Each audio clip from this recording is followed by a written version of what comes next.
Welcome to the BumbleKast. I'm your host, Ian Flynn, the Bumble King, and joining me as always is my Bumble co-host, Kyle JCRB Krause. Welcome to the BumbleKast. Welcome to the BumbleKast. Here we are, gonna answer your questions. That's a terrible song. Please don't record me singing this and put it to anything.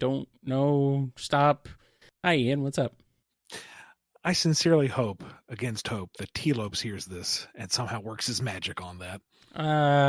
Well, I hope not. I hope not. Please don't. Please don't. Please don't. Please do. No. While we wait, leave that poor guy alone. He has enough. He's enough on his plate.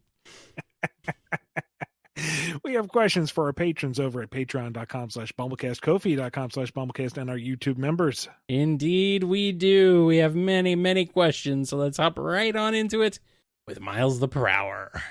So we know Scourge was neglected as a child and that Auntie Chuck raised him, but how bad was the neglect from his father? Was it closer to child abandonment, or was actual abuse involved? You don't need to get into details, but if by a scale of 1 to 10, 10 being the worst.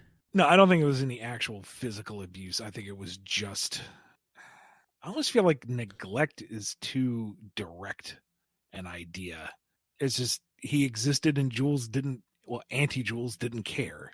Auntie Jules had his own life. Auntie Jules had his own missions and priorities and whatever. And he had a kid. Oh yeah, that thing. It cries on occasion. Somebody should do something about that. Anyway. Thing won't shut up. Like, Prime Jules was a freaking boss. He would have done anything for his son. He would move mountains. Oh, yeah.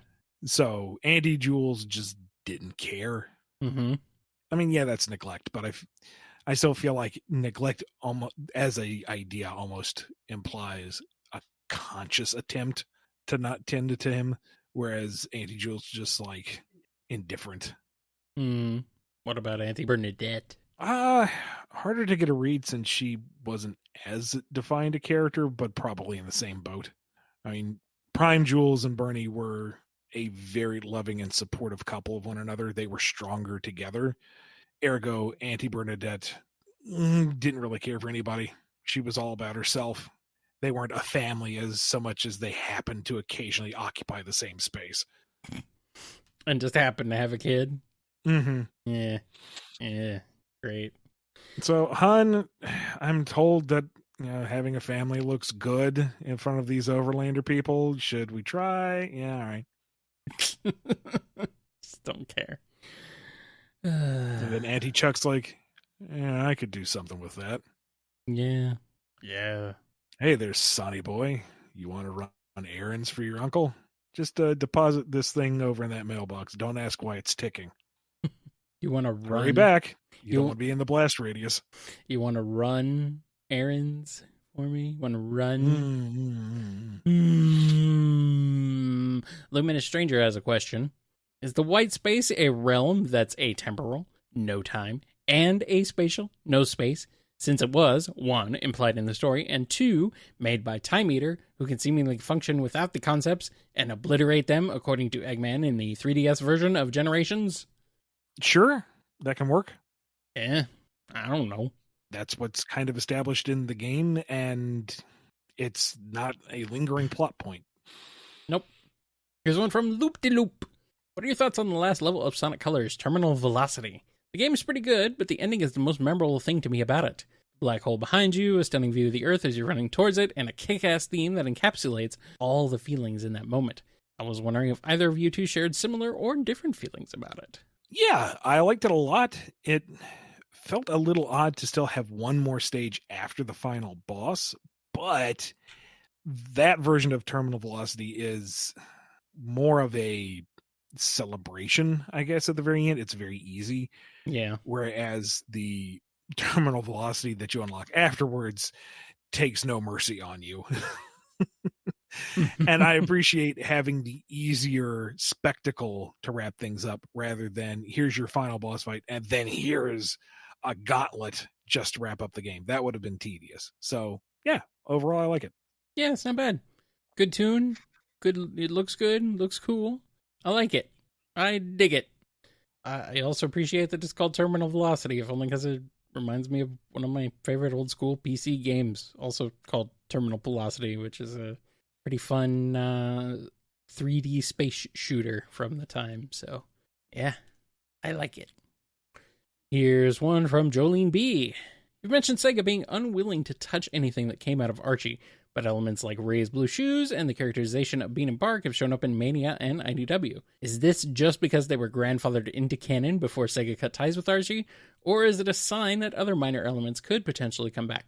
Or is it just that Sega didn't notice where they came from?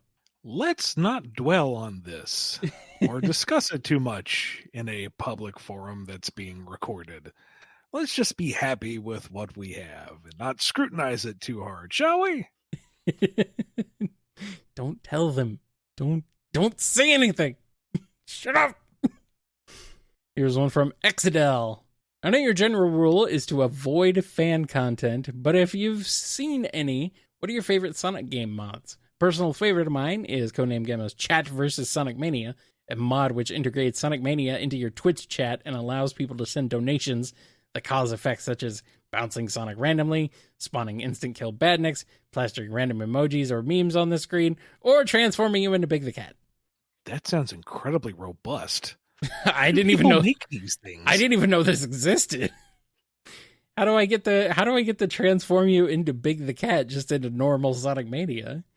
Like, I don't know. Never mind integrated with Twitch. Yeah. Maybe it's just 'cause I don't really know anything about programming, but darn it, Sonic fans are impressive with their ingenuity and creativity. Yeah, that's very cool. That's very funny. I didn't even know that existed. So, very neat. I mean, what little I have seen, I've enjoyed the Dr. Eggman in any stage of SA2. Eggman doing City Escape, running down that building. That's funny. Or I don't care who somebody took Professor Pickle's model. Oh yeah, and just mapped the assets to Sonic's rig. That's horrifying, but it's hilarious. Professor Pickle's got to go fast.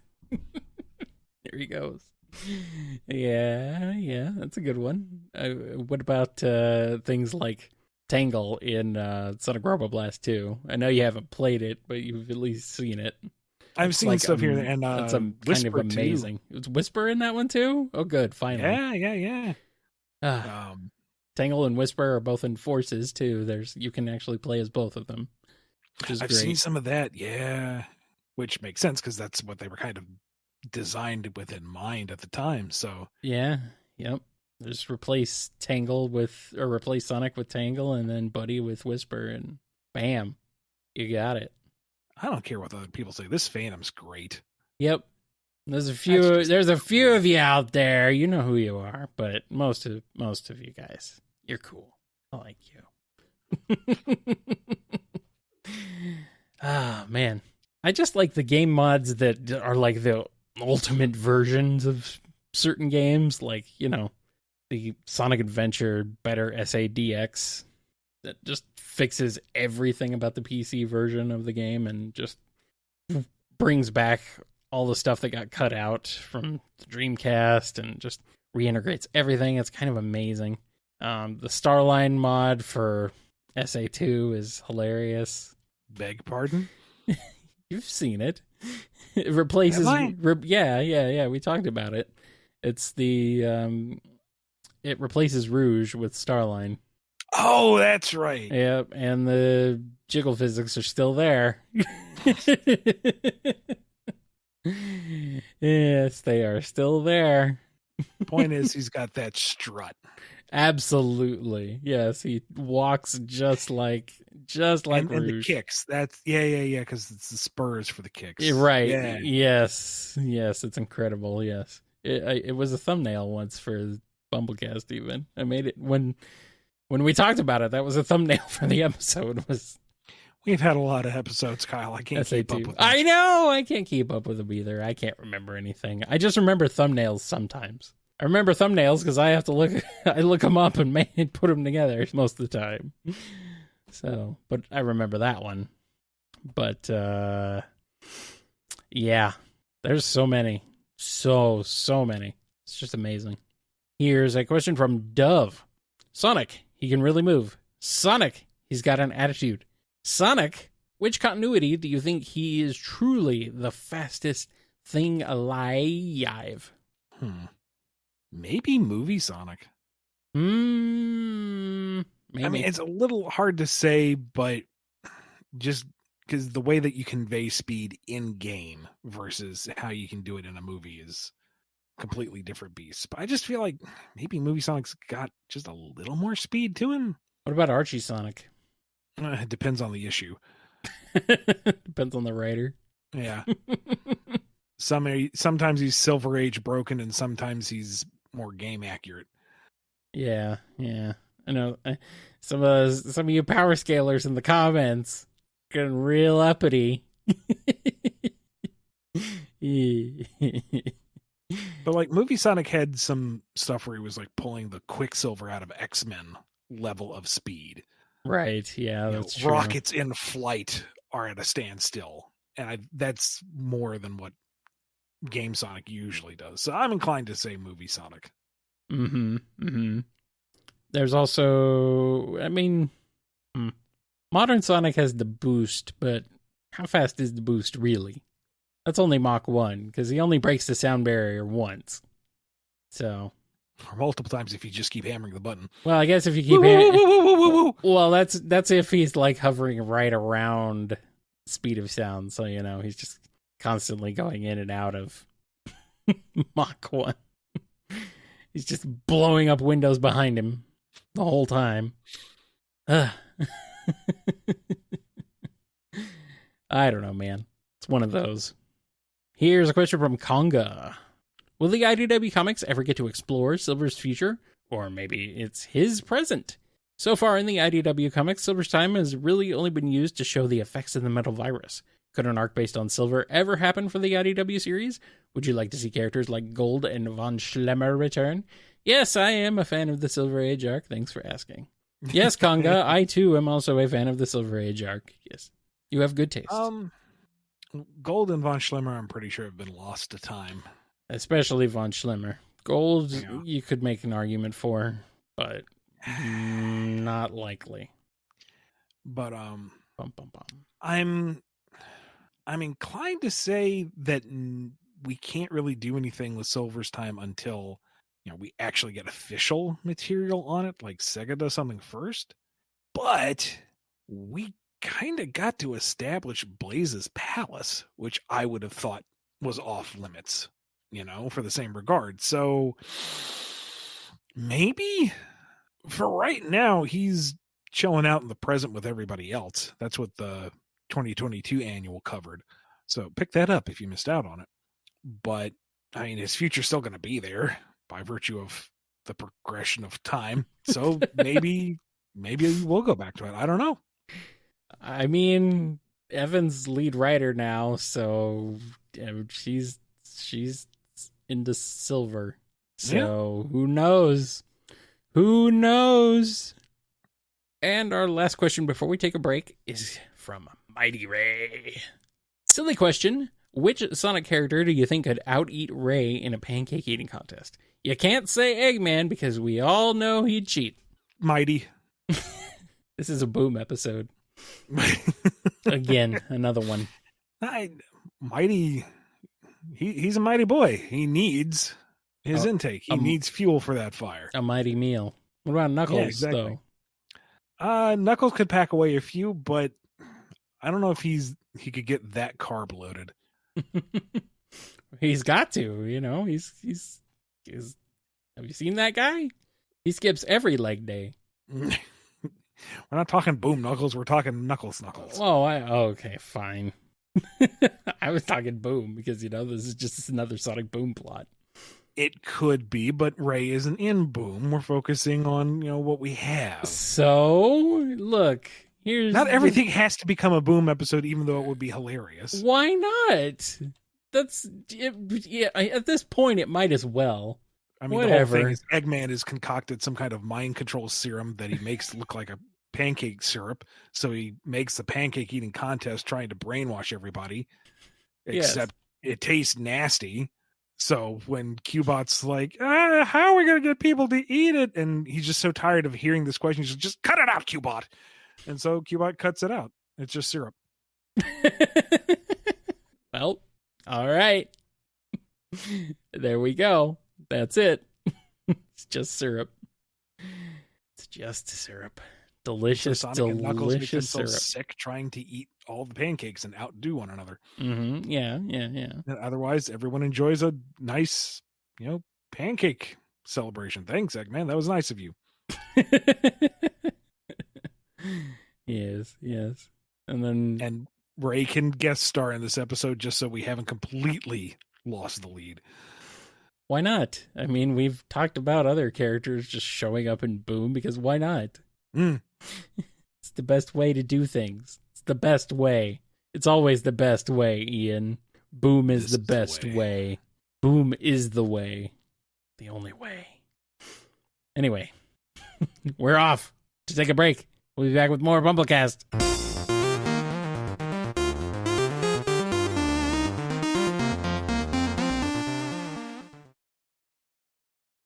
We're back.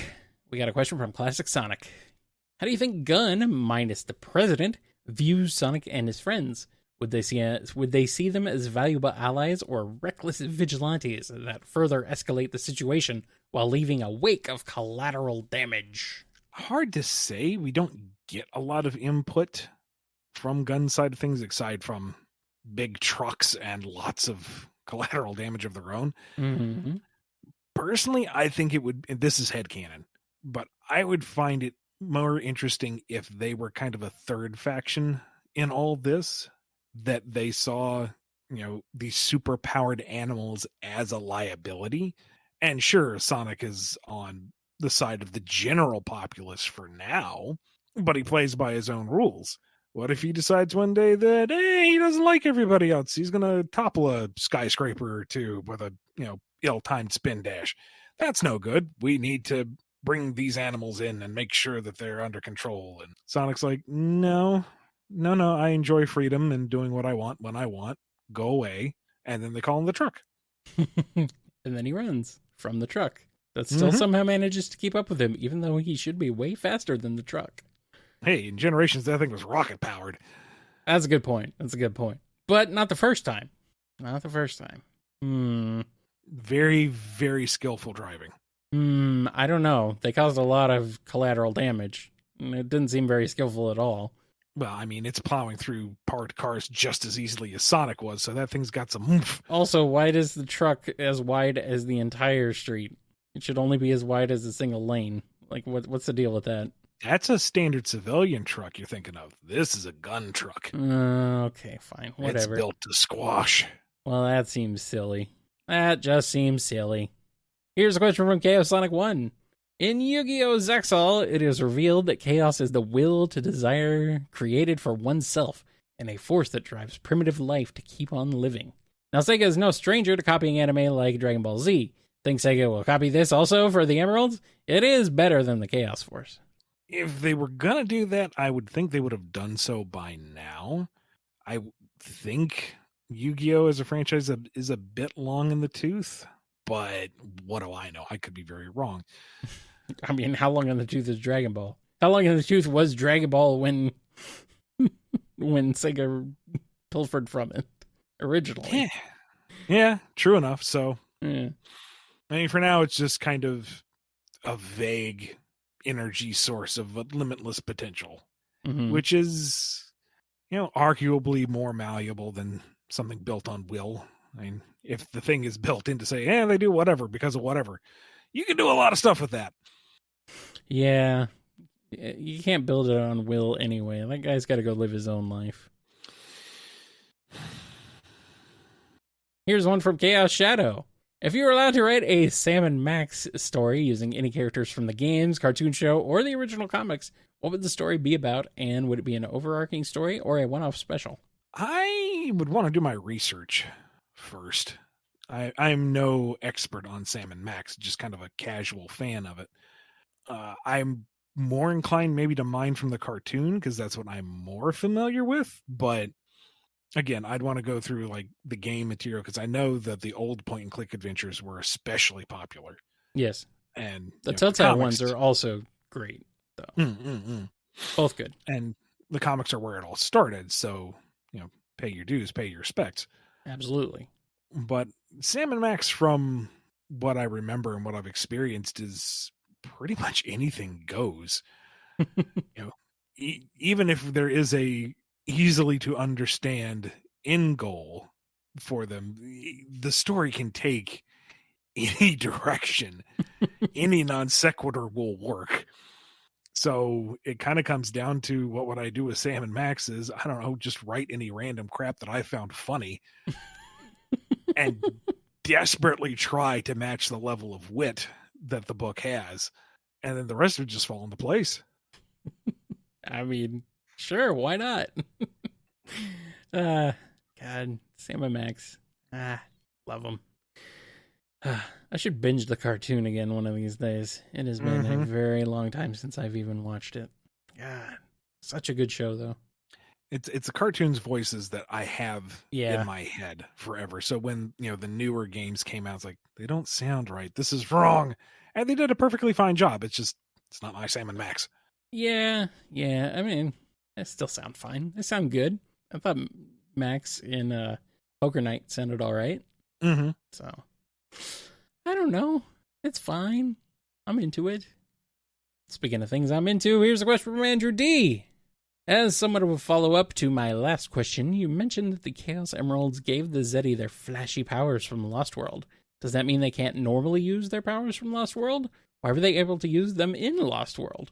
Can you clarify which powers? Also, did their susceptibility to the metal virus cause them to become zombots in Silver's future? Or did the metal virus evolve to a point where even the Chaos Emeralds wouldn't let them control the metal virus in Lost World? I mean, no, not in Lost World. So number one, the Zeti don't have any of their energy projection powers without some kind of outside power source giving them an oomph. In Lost World, once they betray Eggman and they take over his energy sapping machine, they start empowering themselves off of that. Beforehand, they have to rely on Eggman's tech to fight with Sonic. I don't know if... I guess Zavok's fireballs aren't, or they might be. I have to double check on that. But anything like the Caltrops or the Hadoukens or the energy balls or laser whips or whatever, blah, blah, blah, blah, blah, that all has to come from somewhere else. Their normal abilities are just on par with like Sonic and Knuckles' base stats in terms of strength and agility and what have you. They're ruggedly powerful individuals, but they don't have crazy superpowers unless they've got something juicing them up. It's a weird limitation. Yeah, and it's kind of funny to work around, but it is what it is. Yeah. As for metal virus, I mean, eventually it would have progressed to the point where, the Chaos Emerald energy couldn't keep it at bay. They would get sloppy or something would happen. They'd get infected and Bob's your uncle. Not my uncle. I don't have any uncles named. I don't have any uncles named Bob. Well, that sounds like personal failure to me. I mean, I didn't name my uncles. Why not? Because I didn't exist when they were born. Excuses. I know, right? A likely story. Here's a question from Alvamon or Yukin. Suppose you had a chance to bring Black Doom back as a villain. How would you do so? I say that it's from another Black Arms colony elsewhere. Like he left a podling on Alpha Centauri or whatever. And once the main host got dead, thanks to Super Shadow, the hive mind, which magically can transcend time and space, they're quantum entangled, let's say. Let's use some sci-fi nonsense. He gets reborn and regrows, possibly in a new form, or maybe the old form, just to be lazy, and starts creating more Black Arms because it's time for some revenge. Some vicious, petty, bloody revenge. Well, you know what they say. It's best served cold, I guess. Weird. Let me check the cookbook here. Revenge. Yeah, best served cold. Very strange thing, but sure, we'll go with that. With a side of fava beans. Nice Chianti. Yummy. Here's one from Batman 69. Lol. How would Shadow react if somebody called him Edgy the Hedgy to his face? It kind of depends on who it is. Would he care? Generally, no. Like if it's some nobody on the street, and it's like, hey, Edgy the Hedgy, he wouldn't even look at them. No. They're beneath him. He wouldn't even know who they were talking about. He'd just be like, yeah. Who? And the first time Sonic says it to him, he doesn't care. Second time, it's annoying, but he's an idiot, so what are you going to do? Third time, it's starting to get under his skin, and Sonic's just going to keep doing it until he finally snaps. Well, I mean... Because then he wins. Of course. Sonic's got to win. It's his thing, He's always Cream winning. says it as a greeting, and she catches a look and just kind of wilts, and he just gets down on one knee, looks her dead in the eye, and says, "Who taught you that?" And then he gets revenge. Petty, violent, bloody revenge. On Sonic, yeah. Finally, Sonic bleeds. Maybe he will bleed out and save us all. Edgy the Hedgy. Don't call him that again. Da-na-na-na-na.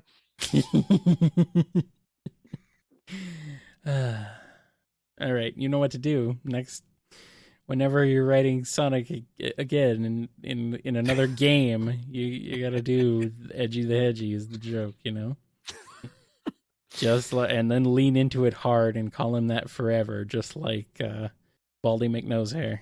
Mm-hmm. Yep. That never gets old. I mean, it gave me a chuckle. I've actually vowed off that joke. I feel like I've run it into the ground more than it already was. Like I've got one more use for it, and then I'm done. The joke is officially retired on my end. Yeah, I laughed a few times in Sonic Colors. I guess that makes me a horrible person. Well, that's too bad because we got questions for you. Okay, fine. You're going to have to answer them and redeem yourself. I don't know about that. Anyway. This one comes from Sam Cybercat. To Kyle, how would you rate both Starline and Big as interviewees? Oh, Big's a 10 out of 10, buddy. That guy, man, I could talk to him all day. He's so much fun. He's a very cool, friendly guy. I could talk to him. He likes to talk about fishing a lot. So, I mean, I don't know too much about fishing, but I know fishing a little bit. So I can talk to that guy. He's a cool dude. Starline, well, I'm glad he's dead. He's a jerk and a horrible person, which could be both considered the same thing, There's degrees, there's nuance, but yeah, I see where you're coming from. Yeah, he's not a good person. No, like he sure wasn't. No, he's awful. He's truly a terrible person, terrible being. And yeah. But he's the kind of guy you love to hate. But well, yeah, that's true. Honestly, he is fun to talk to, just in terms of like getting into his psyche and learning about him. But I don't know how much I want to get into his psyche sometimes because it's pretty messed up. You love to hate him and you hate to love him. Yeah, in some ways, yeah. I don't know. I'd give Starline like a, I don't know, 4. I don't know. That may be too much. That may be too little. I don't know where to put it because he's like, I don't know, right in the middle. I don't know. Terrible guy. Absolutely awful. But Big, oh, that guy's wonderful. I can't wait to get him back. We have another question for you here. This one from Mr. Murderbird, the giant murdering bird. Kyle, it's spoopy season. So what are some of the great horror/spooky game soundtracks? Hard mode, no Castlevania. Oh, the hard mode. Not hard. No Castlevania. Please. Bloodstained. You said no Castlevania. That's So, Castlevania adjacent. Yeah, Castlevania adjacent, but it's That's not store Castle. brand Castlevania. No. That's Castlevania we've got at home. That's Kirkland Castlevania. Honestly, it's better than Castlevania. It's one of the better Castlevania Metroidvanias in years. Yeah, I'm not arguing that. Yeah, and its soundtrack is fantastic. Yes. All right, fine. If you want other games, how about Luigi's Mansion? Mm-hmm. All 3 of them. Mm-hmm. Glorious. Yes. Silent Hill, especially Silent Hill 2. Just so weird. Like the pop songs, the pop sounding songs are a very odd choice for a horror game, but I dig it. Resident Evil 2, absolute, just fantastic atmospheric soundtrack. Great stuff. Hollow Knight. God, Hollow Knight's music. Oh, yeah. That's spooky. Yeah. Yeah. It's definitely got some spooky moments. Yes, Hollow Knight soundtrack is fantastic. Super Metroid, the OG scary game. Like there's just something about Super Metroid soundtrack in particular that is just like, oh man, it's just dripping with that kind of creepy, but also just fantastic. Like, so good.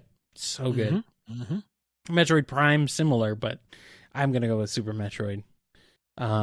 Seventh Guest for the PC. This might be a little bit more of an obscure choice, but leave it to the fat man, George Sanger, this composer, did an absolutely outstanding job of doing something just weird and kind of creepy, but also kind of like weirdly 70s proggy in some tracks. It's very, very strange. It's a wild soundtrack. I mean, this is the same guy who composed the Putt games, so he's like so freaking versatile. He just does so much. So yeah, that's I think those are my picks. Those will be my picks. Good picks. Yeah. What do you think, Ian? Do you have any ideas? Any more that I didn't get to? It's hard for me to say because I don't do the spooky. I don't like horror or spooky stuff. It is not my cup of tea. Well, not all these are outright horror games. Like I wouldn't call Super Metroid necessarily a horror game, or Hollow Knight. No, true. One of the first things that pop into mind, it's not the soundtrack, but pretty much every track that plays in Boo's house in Mario 64. Oh God. I don't know what that is. The freaking Big Boo's Haunt main music is just like, that's terrifying. Like that oppressive howling wind with the very slow bass line is unsettling. And the merry-go-round music, the carousel music, is just catchy enough that it sticks in your head, but it is also dissonant enough that it feels like it's crazy. Feels wrong, yes. Yeah, it doesn't feel comfortable or safe. It kind of puts you on edge. Which it makes sense. Kind of like the Hall of Mirrors that Amy has to go through in Sonic Adventure. Yeah. Like Twinkle Park is all just happy bubble gum and flashy lights and la-di-da, and then it's the Hall of Mirrors. I'm being reminded of the cemetery levels in Gex. That's a hell of an obscure pull right there, but yeah. Yeah, I dig it. Yeah, yep, for sure.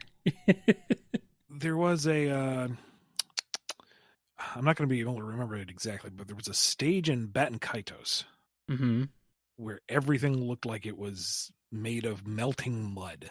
I seem to remember the track in there was incredibly oppressive. Yeah. I don't know that one off the top of my head, but I'm sure. I mean, it's a great soundtrack overall, but that one particular track's like, you know what? No, that's okay. I mean, it's Motoi Sakuraba. He can pull out the weird, proggy spooks. I don't think that would be a problem for him. The original Endless Ocean, which was like the most relaxing game. Oh, yeah. I know what you're talking about, though. When you're descending into the deep down, deep dark. Yeah. I had to mute it.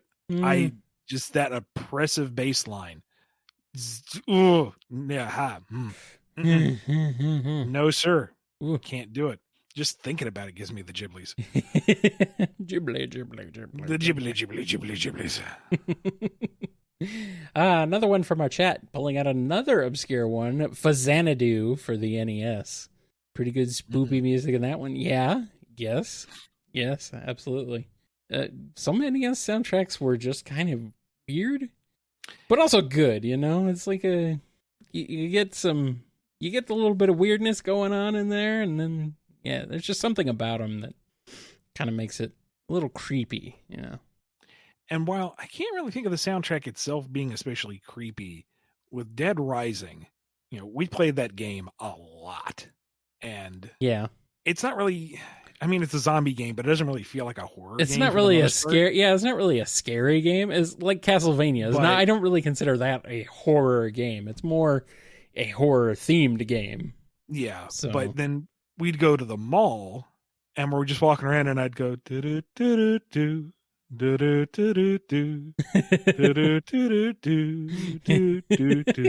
And we're both on edge. Like Leah's going, don't do that, because it immediately puts you in the mindset of, oh, what if that did happen and we're in the mall and this thing that we've just been like marathoning is very much ingrained in the psyche right now. I'm now unsettled. Did somebody growl? Ian, you're a terrible person. Why are you torturing your wife this way? What did she do to you?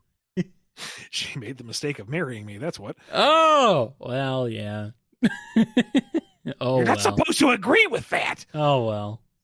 Well, I mean, you weren't supposed to agree when I said I was a terrible person either, but here we are. Well, you know what? We're done. Fine. I'm pulling the plug on this one. Fine. Well, before we do. Fine. Five Nights at Freddy's security breach, because somebody in the chat, person in the chat keeps bringing it up. It's like, I don't really know it, but hey, cool. What? Did it have music? If you enjoy that, I don't know. Does it? Security breach. The new one. Oh. I've heard a few of the songs, I guess. I think. Unless they're just inspired by Five Nights at Freddy's. No, I have heard some of them. Yeah, I've heard some of them. It's not bad, but I mean, I don't know. I don't follow Five Nights at Freddy's that much. So anyway, we're done. Get out of here.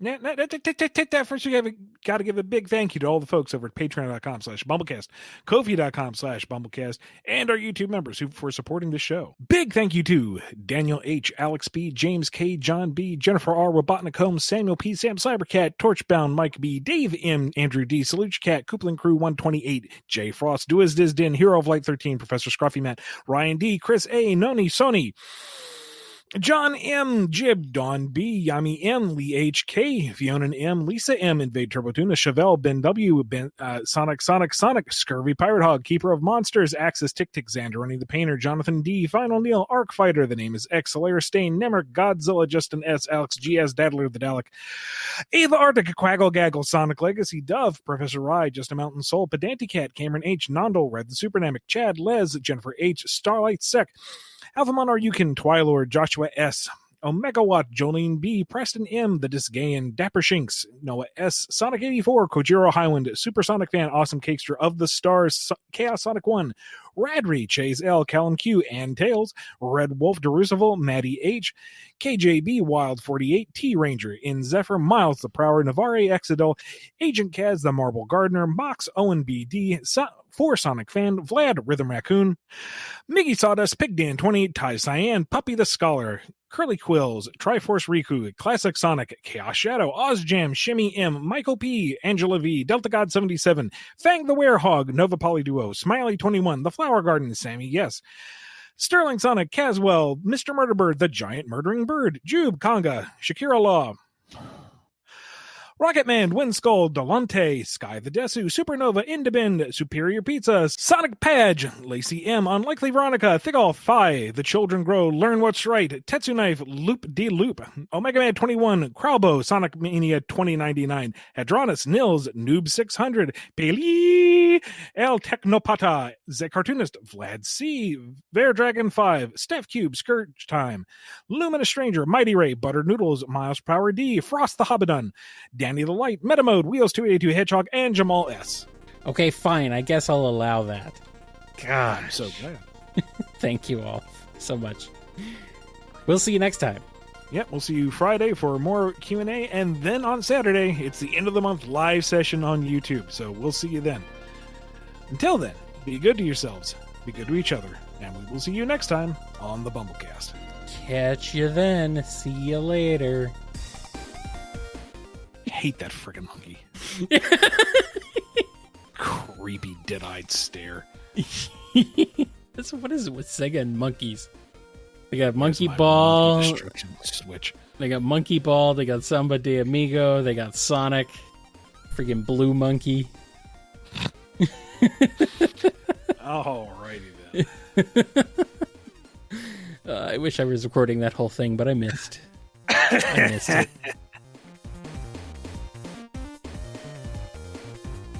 You've been listening to the BumbleKast, a co-production of Bumble King Comics and the KNGI Network.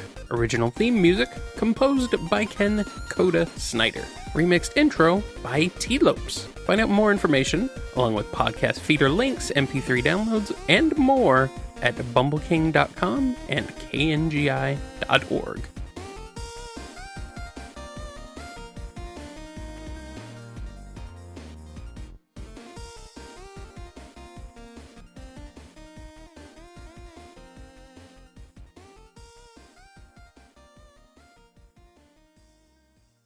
Resident Evil 4 had an excellent soundtrack too. Yes. And it was definitely spooky at sometimes. I mean, most of them are good. Most of them have good soundtracks. Just like weird ominous things, or like I'm remembering the end credits theme from Resident Evil, which is just straight up like, rock song. It's like, what? What? This is nothing like the rest of the game.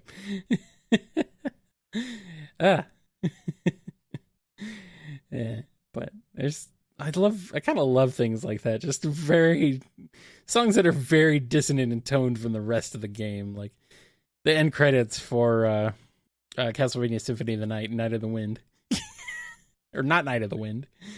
Night of the Wind was Sonic. I Am the Wind. There we go. That's the name of the song. Yeah, I Am the Wind from. You should totally look up the Symphony of the Night. It's like, what is this? Dead Rising 2 DLC sequel campaign. What was that called? Was that off the record? Does it have? Do you play as? No, not K0. It was one where you play as both Frank and Chuck. Frank is in Off the Record. Frank, yeah, you play as Frank in Off the Record. It's not the remake of 2 where they made Frank the lead. It was the bonus campaign where you play as the both of them. I can't remember what it was called now. Point is, it has a great Bollywood-esque ending credits theme. Well, I mean, it's just Dead Rising. I mean, I expect that. That's why I'm Case West. There we go. There we go. Thank you. I'm looking at Dead Rising 3 and 4. Like, what the heck happened here? Your first 2 games were incredible. What happened? What is this? Why'd you go dark and grim? Yeah. I don't know. Like, the first Dead Rising was great because it felt like another culture trying to replicate a bunch of Western tropes. So you got that slightly dissonant feel for it, but it gave it a fresh coat of paint. Yeah. Yeah. And Frank was just a freak. Well, yeah, that's what made him great. I love Frank. And then Dead Rising 2 was a little more coherent. Yeah. But it took everything that was great about the first game and just leaned into it. And then after that, I feel like they kind of lost the lead. Well, the first Dead Rising was Capcom. Yeah. Just Capcom straight up developing it. Weren't the other ones Western developed? They might have been. Following ones? That's probably why. Now, I love Case West because it really highlights how different Chuck and Frank are and how big of a freak Frank is. I mean, he is just a psychopath.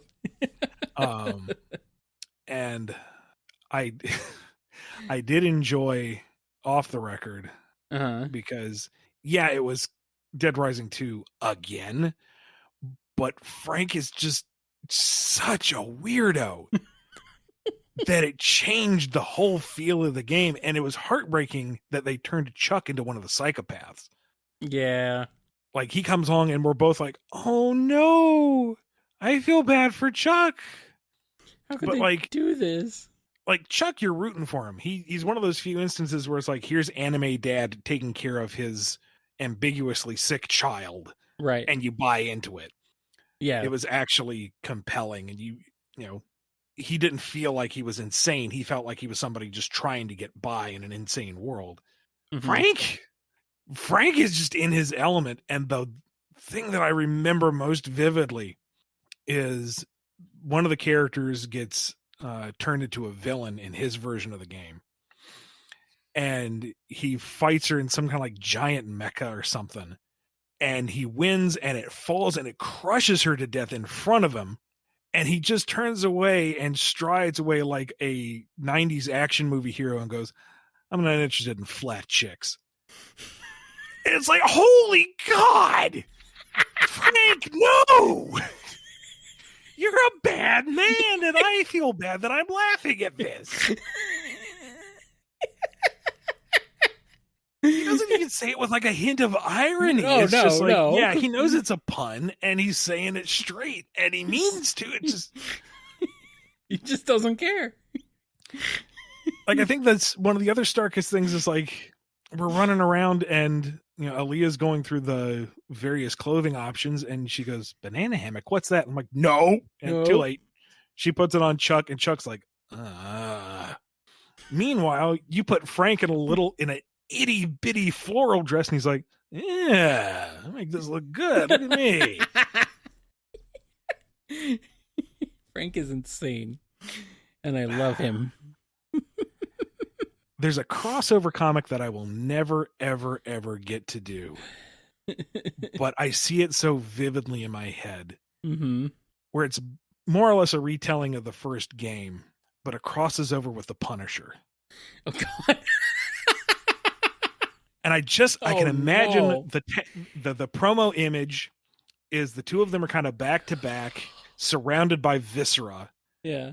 And Frank Castle is just giving Frank West this look of, who are you and why are you wasting my air? And West is kind of shooting him a cocky grin and says, I've covered wars, you know. And like the B plot is the Punisher is hunting down some, you know, bad person in Willamette. Mm-hmm. And he's just happening to have to navigate the zombie apocalypse amid the events of the first game. Oh, of course, you know, like you do. And Frank West is playing out his normal role. And then when it makes sense, they kind of cross over with each other and ultimately come together for the final act. And like have Punisher fight the Vietnam surviving psychopath in the hardware store and actually make it this poignant, heartbreaking moment. Because Frank got through it damaged, sure, but he got through it and this guy did not. And he still has to put him down. Like maybe you make them old platoon buddies just to add an extra layer of salt. Yeah. And just really juxtapose Frank Castle, this, you know, predator, and Frank West. Who's Frank West? Amazing. The Adventures of Frank and Frank. Mm-hmm. Oh, man. I miss you, Frank. God. Maybe one day when I have free time and money, I will just write this and commission somebody, you know? Yeah, someday. Glorious. Just insane. I was thinking like a crossover of Frank West and Ash Williams. They're both pretty much the same character, I guess. I could see Frank West lifting up his chainsaw arm and going, groovy. Yeah, pretty much. It's exactly the same character. I mean, Frank West is probably more insane, but... Yeah, but he plays it off more, I don't want to say suave, nonchalant. Yeah, he's very much just kind of like, he's just a cool guy. And he's also freaking insane. Yeah, good stuff.